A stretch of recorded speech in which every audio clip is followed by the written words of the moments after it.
Focusing on creating financial keystone habits that will have the biggest impact on your situation is your best bet when figuring out how to live a successful life. One of the simplest ways to efficiently change your life is prioritizing. Often, resources such as time, money, or energy are limited in some way. While being restricted by your time and energy can be frustrating and difficult to overcome, a lack of money can be debilitating all around. Here's a process you can follow to figure out what your financial keystone habit should be. First, decide what your money pain points are. What makes you lose sleep? Is it the shortage of savings, an absence of a backup fund, not enough money coming in to cover your monthly bills, maybe even depressing vision of your future once you retire? Concentrating on the financial aspect of your life that worries you the most can be an effective place to begin. Finding the weakest link in your financial life can be uncomfortable, but it's a necessary step to take towards success. Next, brainstorm possible new habits. Which new habits have the potential to make the greatest impression on your finances?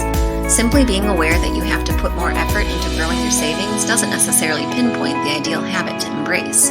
Instead, take into consideration the effect that each possible new habit could have on your life once it becomes a keystone habit.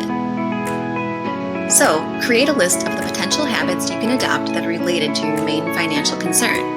Then, prioritize your list according to the result that will happen if you are to include that habit into your life. Now, get rid of the bottom 80% of that list. Next, re-examine the top 20% of your list. Imagine the effect that those potential habits will have after some time. 1 month, 6 months, 12 months, even 5 years. After that, select the habit that makes the most sense for your future. If you're stuck between a few, think about which one is the simplest to deploy. Also, don't overlook the possibility that you can come back and adopt the other habits later. Last, aim for average, but just at first. Improve all the areas of your finances to an average status first.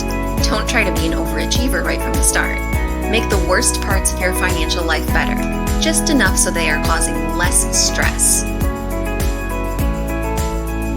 In other words, get rid of or greatly minimize consumer debt. Start some sort of emergency money reserve, begin saving at least 10% of your monthly income, and create a steady savings plan for retirement. Don't worry about tackling large purchases like a vacation home or installation of a new swimming pool.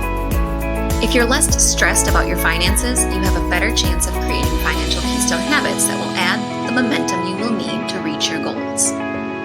Are you prepared to make this habit into a reality? If not, are you able to obtain what you need? You may need to start small so the habit is sustainable.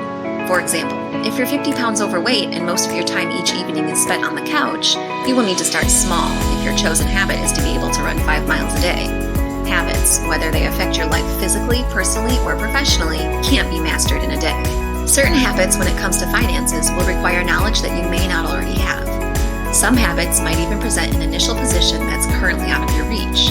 You'll need to figure out if the habit is viable with whatever resources and expertise that are available to you. You might have to search out the knowledge you're looking to gain, and if it's too stressful, you may have to find another goal to focus on that's more fitting for your situation. It comes as no surprise that time is a restrictive element for everyone. As you already know, we all have the same amount of hours in a day. It's up to you to determine how many of those hours can be used to construct and implement a new financial habit. Make sure you're wise and practical when scheduling your time. And remember, the most significant habits are frequently the least alluring, so try to focus on the positive aspects of the routines you're trying to make into keystone habits.